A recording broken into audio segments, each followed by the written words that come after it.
Welcome to Headline News 24/7. Please click like and subscribe. White liberal woman outraged over black man's bumper sticker, lets him know, bad idea. Famed martial artist Bruce Lee said, "I'm not in this world to live up to your expectations and you're not in this world to live up to mine." Yet many people in America today spend a significant amount of time doing just that. Feminist contributor for the Huffington Post and spokeswoman for the national advocacy group We Are Woman, Kimberly Johnson epitomized the antithesis of Lee's philosophy when she offered a tweeted assessment demonstrating the utter narcissism of the leftist progressive thought process. Johnson tweeted, and later deleted, her opinions on an affluent black man and his apparent support of the NRA and the Tea Party movement. She stated, "Out on the road the other day I saw an affluent black man driving a BMW with two bumper stickers. One was pro-NRA and the other one was a Tea Party sticker that read, 'Don't tread on me.' This left me very confused." In response to Johnson's tweet, many people expressed their own confusion, confused that Johnson was confused about something that is pretty obvious to most free-thinking people or individuals. The confusion these folks expressed in response to Johnson's vapid and one-dimensional assessment was further compounded by her pinned tweet which proclaims to one and all, thread dedicated to anyone complaining about the #MeToo movement. Stop explaining how women should behave or feel. Apparently, in Johnson's mind, it is perfectly acceptable for a white woman to tell a black man how he should feel. Yet women? Well, they get to do and be and think as they please. She was immediately condemned, with most social media users accusing her of racism. One such person tweeted in response, "It's not confusing to people who don't judge others based on their skin tone. You should try it." Another man tweeted a response to Johnson's blatant double standard with "I got nothing." To which, Johnson doubled down and replied with, as another person said, "Law enforcement repellent."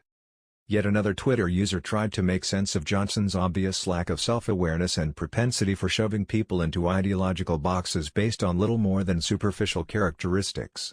He tweeted in response as to a few theories for Johnson's confusion, stating, "Theories: 1. Blacks stereotypically don't like certain adhesives.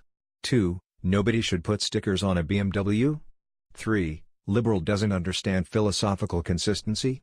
4. Liberals disapprove of blacks becoming affluent because then they might lose the Democratic vote." To which Johnson dug in her heels even deeper, doubling down on her original point, claiming, "The Tea Party does not work in the best interests of African Americans, or women, or brown people." Along with a link from Vox entitled "How Southern Racism Found a Home in the Tea Party."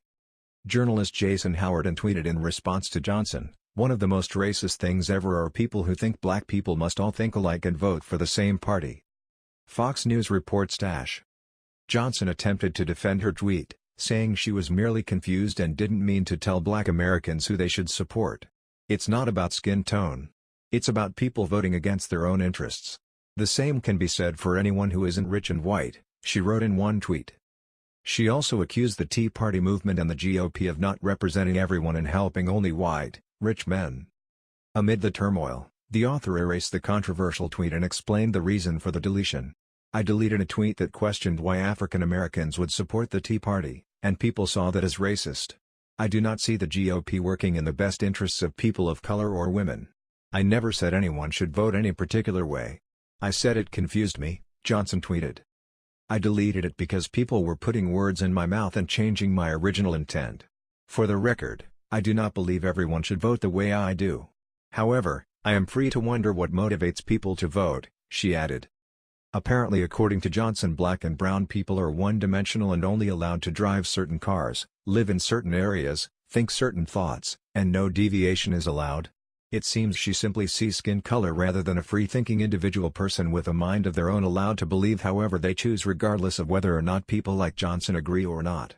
It seems in Johnson's small, narrow way of thinking, the only authentic black people are the ones that espouse the same or similar ideologies to Johnson and her elitist bubble. As one Twitter user was quick to point out, it appears that Johnson believes it is impossible for black people to hold any political view outside of liberal Democrat. The idea that black people believe in freedom is somehow perplexing to Johnson. Just how much more elitist can one be and still claim to be woke? That was the news. We thought you might be interested in knowing about this. Please click like and subscribe. Thank you.